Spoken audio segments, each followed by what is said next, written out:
Salam,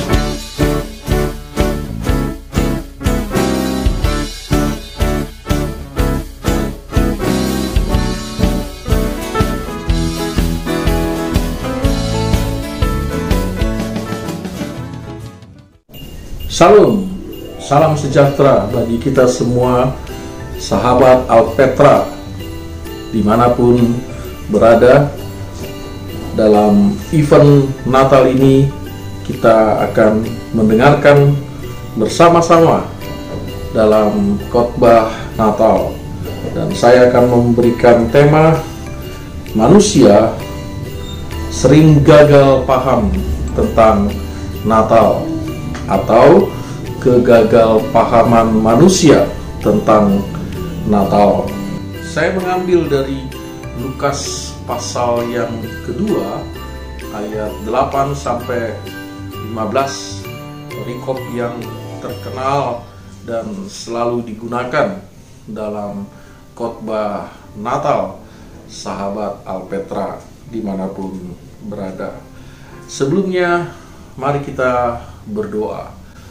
Tuhan Yesus, Engkau yang sudah lahir di dunia untuk kami orang berdosa, kami bersyukur Engkau mati untuk kami, menyelesaikan hidup kami dari dosa-dosa sehingga kami disucikan, dikuduskan, dan kami berada di dalam janji Allah, yaitu kelak nanti di surga bersama-sama dengan Engkau. Kami akan mendengarkan firman Tuhan. Buka hati kami, dan Roh Kudus yang tinggal dalam hati kami menerangi secara khusus dimanapun kami berada, sahabat Alpetra. Dalam nama Tuhan Yesus, amin. Mari kita baca bersama-sama firman Tuhan yang terambil dari Lukas pasal yang kedua, ayat 8 sampai 15. Di daerah itu ada gembala yang tinggal di padang menjaga kawanan ternak mereka pada waktu malam. Tiba-tiba berdirilah seorang malaikat Tuhan di dekat mereka, dan kemuliaan Tuhan bersinar meliputi mereka, dan mereka sangat ketakutan. Lalu kata malaikat itu kepada mereka, "Jangan takut, sebab sesungguhnya aku memberitakan kepadamu kesukaan besar untuk seluruh bangsa. Hari ini telah lahir bagimu juru selamat, yaitu Kristus Tuhan di kota Daud.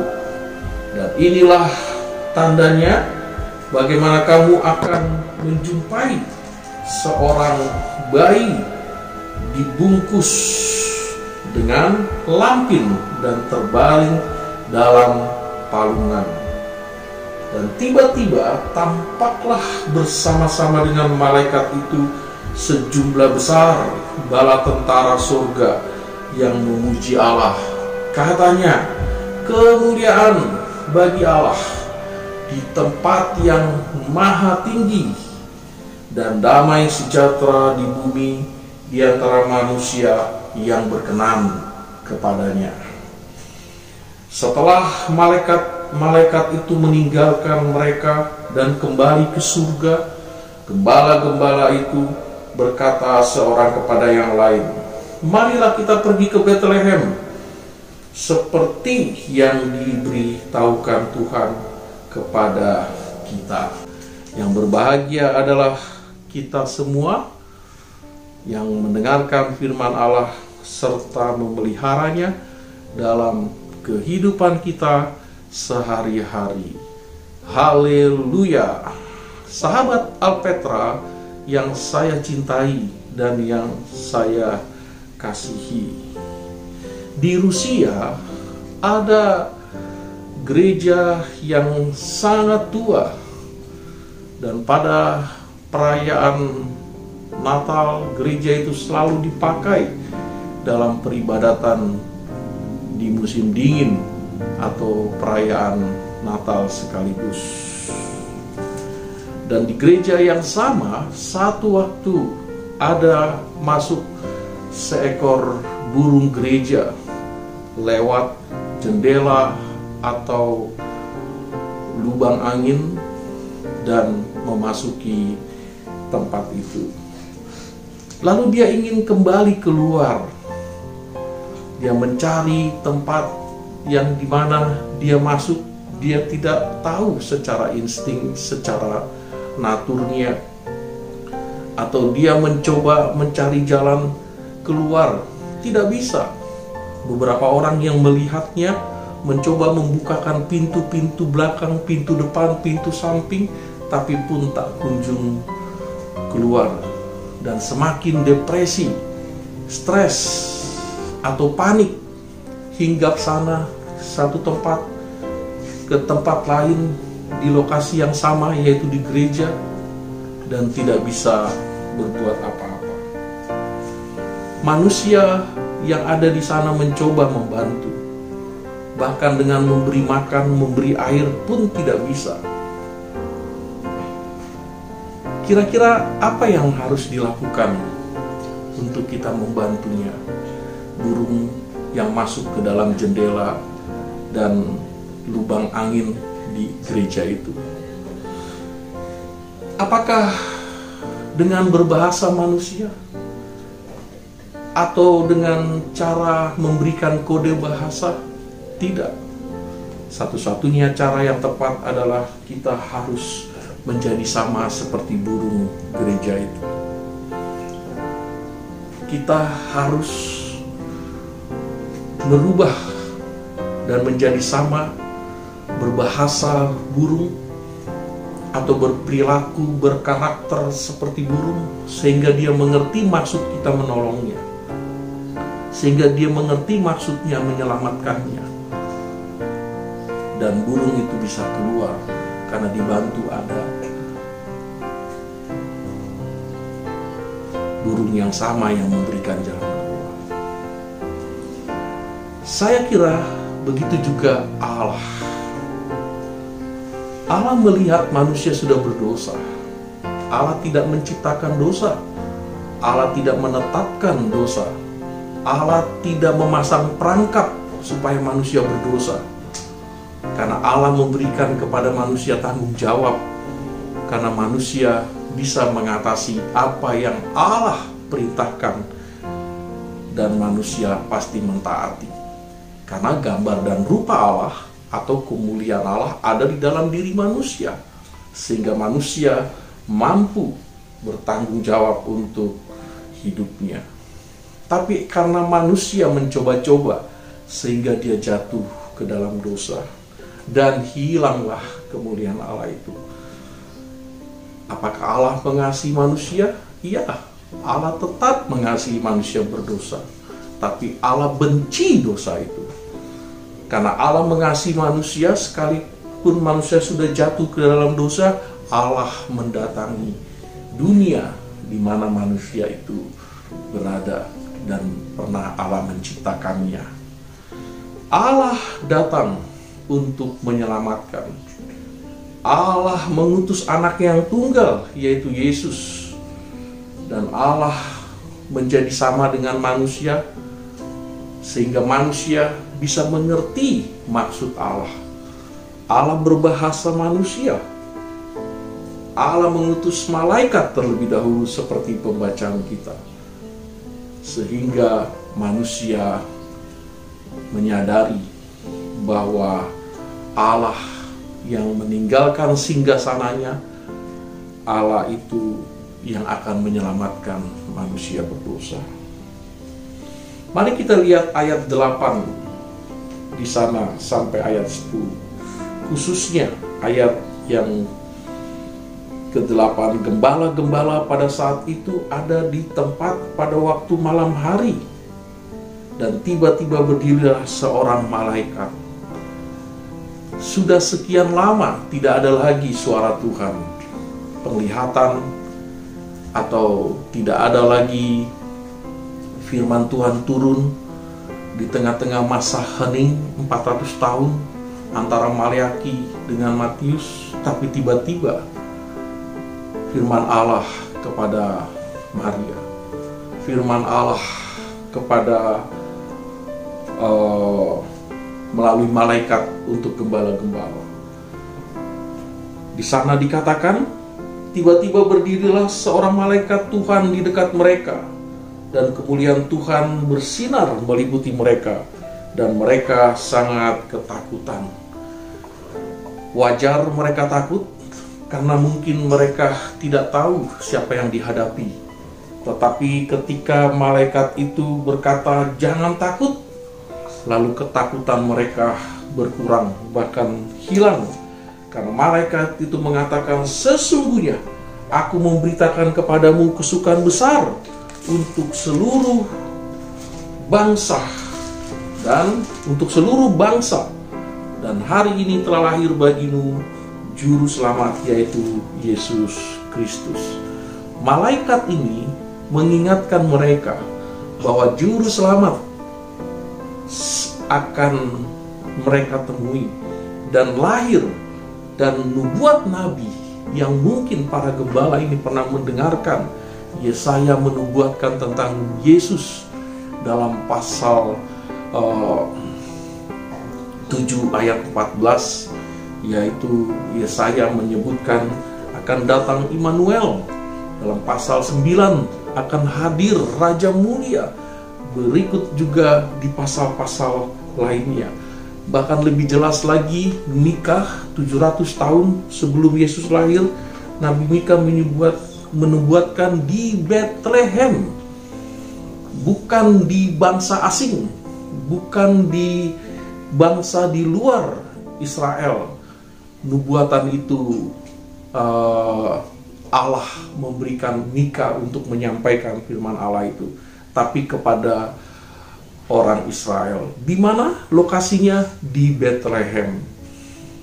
Jadi kalau kita mendengarkan klaim-klaim yang mengatakan bahwa ada nabi-nabi yang mengklaim di luar Yesus, dan di Alkitab dinyatakan Yesus sendiri sudah menyebutkan dalam khotbah akhir zaman di pasal 24 Injil Matius, hati-hati nabi palsu, Mesias palsu, atau rasul-rasul palsu. Kita lihat di sana bahwa Alkitab mengatakan ketakutan itu berubah menjadi keceriaan. Ini bukti Allah itu Allah yang aktif, tidak hanya duduk di singgasananya, tapi dia turun datang menjadi sama dengan manusia, merubah ketakutan menjadi keceriaan. Allah yang jauh, Allah itu juga yang dekat, dan terbukti dia turun. Allah yang melihat manusia sudah jatuh ke dalam dosa, Allah yang sama datang ke dunia menyelesaikan dosa manusia dengan mengutus anak yang tunggal. Karena Allah sadar, Allah tahu betul manusia tidak bisa menyelesaikan dosanya. Efesus 2 ayat 8 sampai 10, usaha manusia sia-sia. Apapun upayanya, baik itu cara-cara yang ritualis, agamawi, atau juga dengan melakukan sayat menyayat, atau juga dengan askese atau meditasi, usaha manusia tidak bisa menyelamatkan dirinya dari dosa. Karena dosa hanya dapat diselesaikan dengan neraka, maut, kata Paulus, kata firman Allah yang menyebutkan mautlah yang dapat menyelesaikan dosa.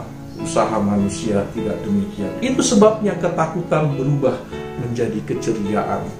Paulus menyatakan dalam Roma pasal 8 ayat 1, kita yang dimerdekakan tidak turut dihukum.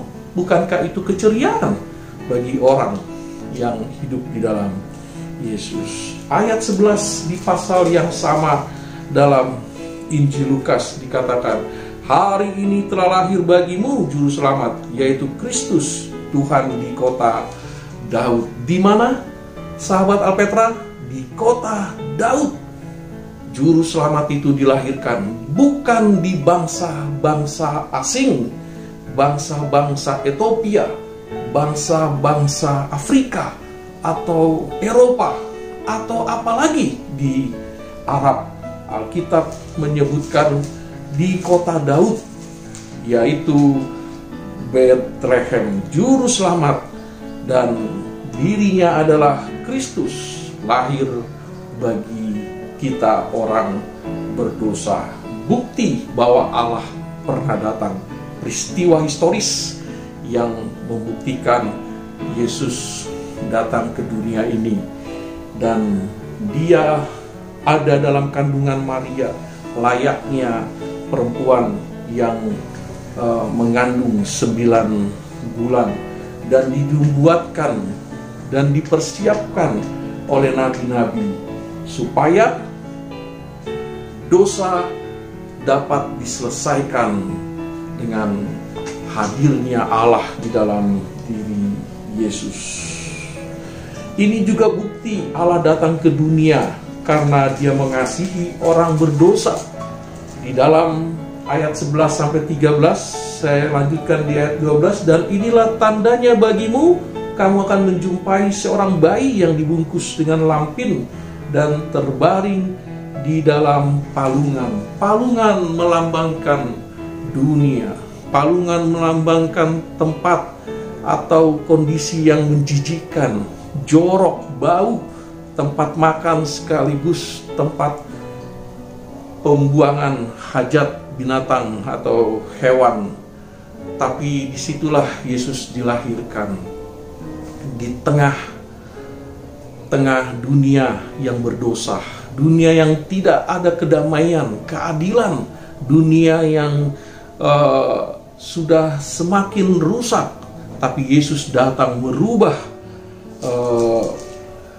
hidup dunia, yang dimana dari takut menjadi keceriaan, kesukaan, karena Yesus hadir, ada di tengah-tengah kehidupan manusia, baik saat itu maupun saat ini. Sahabat Alpetra, bayangkan kalau kita tidak ber-Yesus. Bayangkan kalau kita tidak hidup ber-Yesus atau menerima Kristus Yesus di dalam hidup kita. Dosa kita masih ada, dan neraka menjadi bagian upahnya. Dan di dalam hidup kita masih meliputi rasa ketakutan, kecemasan, tidak ada damai, tidak ada keadilan, tidak ada rasa sejahtera.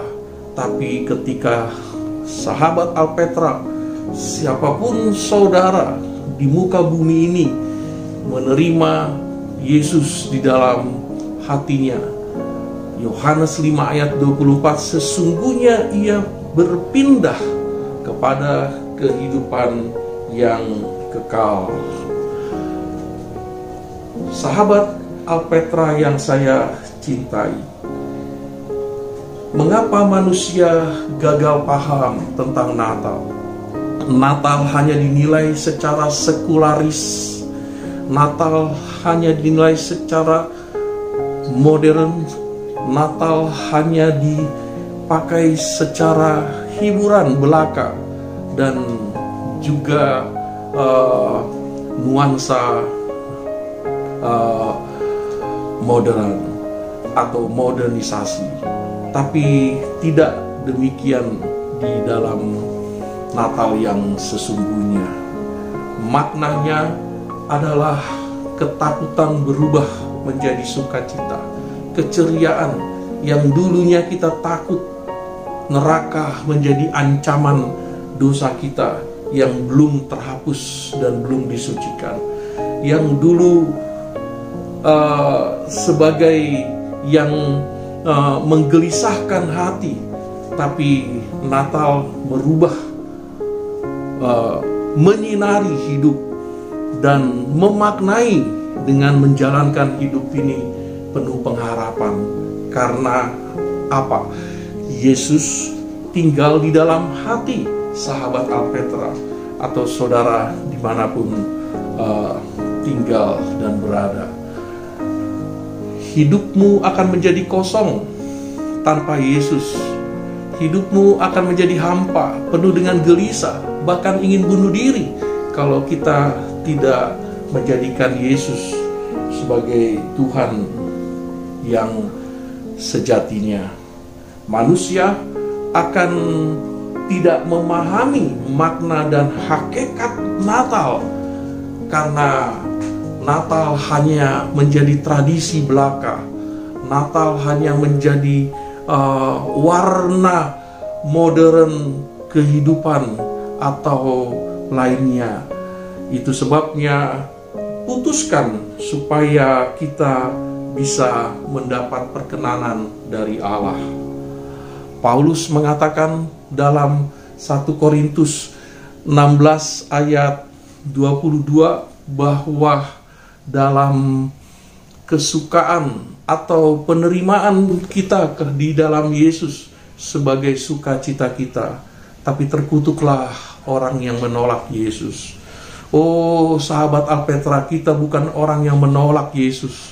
Kita bukan orang yang menghujat atau menjolimi Yesus, tapi kita adalah orang yang diperkenankan oleh Allah. Di dalam ayat yang ke-13 kita melihat di sana sebagai ayat yang terakhir, tiba-tiba tampaklah malaikat dan sejumlah bala tentara surga memuji Allah dengan jumlah yang besar, paduan suara dengan suara 1, 2, 3, 4, dengan mengatakan di ayat 14, kemuliaan bagi Allah di tempat yang maha tinggi dan damai sejahtera di bumi di antara manusia yang berkenan kepadanya. Bersyukur kita berkenan di hadapan Allah. Bersyukur kita tidak ditolak Allah, karena Tuhan yang memberikan dan menciptakan tanggung jawab kepada kita, sehingga kita sadar kita orang berdosa. Kita butuh juru selamat. Kita butuh Yesus satu-satunya yang bisa menyelesaikan dosa kita dan menyucikan kita.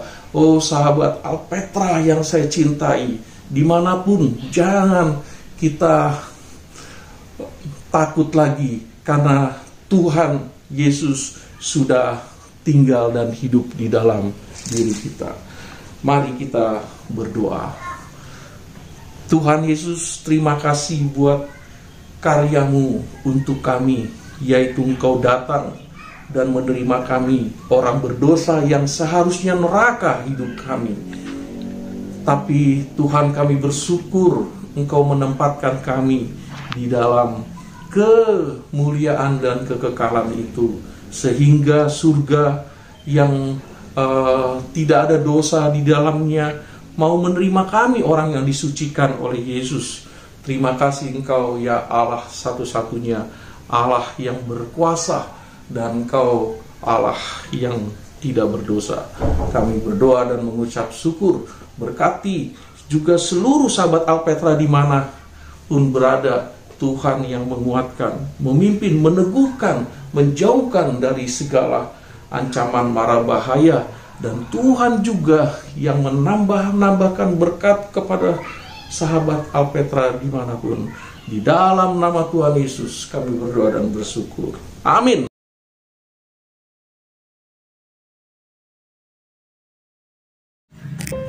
Salam cinta Tuhan, sayangi keluarga dan jaga kesehatan.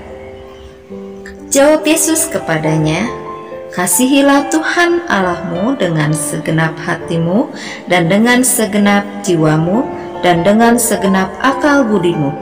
Itulah hukum yang terutama dan yang pertama. Dan hukum yang kedua yang sama dengan itu ialah, kasihilah sesamamu manusia seperti dirimu sendiri. Injil Matius pasal 22 ayat 37 sampai 39.